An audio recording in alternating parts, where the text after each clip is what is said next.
На 27 декември 1872 г. Васил Левски е заловен от турската полиция до Къкринското ханче край Ловеч. До последно османците не знаели кого са заловили и Левски бил откаран в Търново, за да бъде разпознат. Чак там станало ясно кой е той. Впоследствие е бил отведен в София, където бил предаден на съд. В София Левски е изкарван на разпит 6 пъти.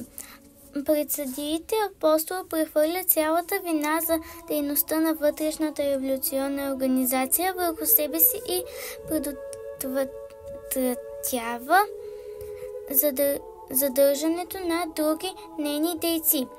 По време на разпитите се провеждат много очни ставки на Левски с дейци от организацията, които потвърждават неговата роля в нея, клетвата на която Левски не изменя. Заклевам се в Евангелието, в честта си и отечеството си, пред Бога и пред честното събрание със заклятието, че от всичко, което ми се яви, няма да кажа и открия никому нищо до смърт и до гроб. Заклевам се и обещавам, че полагам за святата тази цел живот си имот. Заклех се. По време на разпитите са проведени много очни ставки с заловени комитетски дейци, които общо взето уличават Апостола и разкриват ролята му в организацията. Левски е притиснат. Опитват се да го принудят да разкрие всичко, което знае за дейността на тайната организация, която е създал. Левски не назовава нито едно име на действащ комитетски деец. Не предава никаква организационна тайна. Никой не е съден или убит заради неговите показания. Апостолът е спазвал принципна позиция при разпитите. Отговарял е лаконично. Не знам, не познавам, не ми е известно.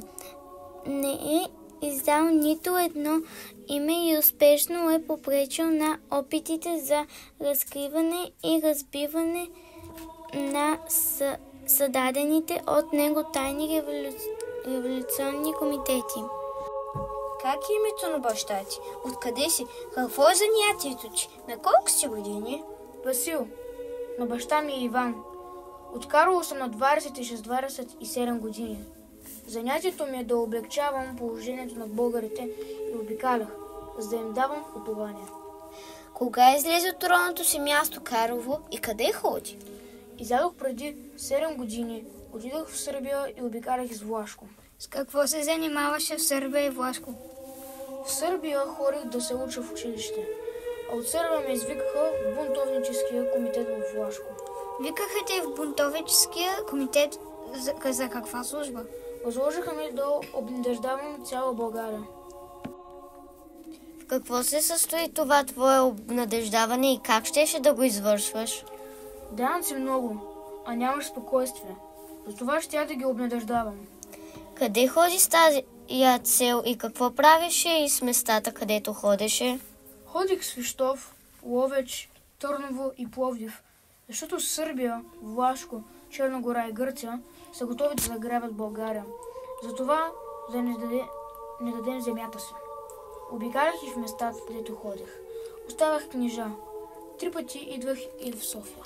Какво пишеше в дадените ти от комитета предписания и в разпространяваните от тебе книжа? Дадените от комитета книжа бяха запечатани. Какво пишеше в тях, не зная. Колко време обикаля? С тая година обикалям 3 години. Къде е постоянното ти место жителство? Никъде не живеех постоянно. Нямаше ли приятели в местата, където обикаляш и не се ли виждаше с някого? Не се срещах с никого, защото те не ми се изказваха. Много хора те познават и са се срещали с тебе. Защо не ги изкажеш? Никого не познавам. Ако дойдат тук хората от селата, които сте обикаляли и ти кажат в лицето, че сте правили комитетски събрания, какво ще речеш? Във всяко село има комитетски човек, но тях аз никъде не познавах. Поради това, че според мен намиращите се у мене наставления, аз не трябва да ги познавам. Ти не виждаш ли? Не познаваш ли комитетските хора? Според изискванията на устава, не ми беше работа да ги познавам. Сега ли не искаш да ги познаваш, като видиш за пример устава или и преди не си ги познавал? Не ги познавам и тогава не ги познавах. И куриерите ли не познаваше? Те бяха техни хора и тях не познавам. Къде предаваше писмата? Или имаше пощенска кутия, подобно на държавната поща? Когато приготвях 80 писма и исках да изпратя някъде някое писмо, аз излизах на края на града, говорихме чрез знак за дошлия човек. Той взимаше писмата и къде го носеше, той знае. Абе, Левски, разбира се, ти познаваш комитетските хора, но продължаваш да отричаш. Ти видя ли вече?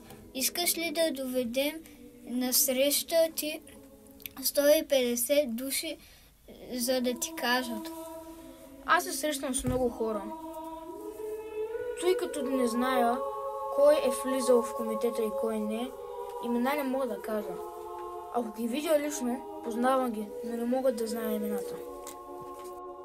Смъртната присъда на Апостола е издадена на 14 и е потвърдена на 21 януари 1873 година. Процесът завършва, а комисията е иззела функциите на съд, което е недопустимо по законите на самата империя. 60 подсъдими са осъдени на затвор и заточени и двамата да бъдат обесени – Димитър Общи и Васил Левски. На 18 февруари 1873 година присъдата е изпълнена в околностите на София. Каквото съм направил в полза на родове. Казва Левски в изповедта си пред архиерейския наместник на София, отец Тодор Митов, последните мигове преди да тръгне към бесилото. Така завършва своя живот. Най-великият син на България, гениалният организатор, политик и идеолог на българската национална революция. О, майко моя, родино мила, защо тъй жално, тъй милно плачеш? Гарване и ти птицо проклета, на чий гроб там тъй грозно грачеш?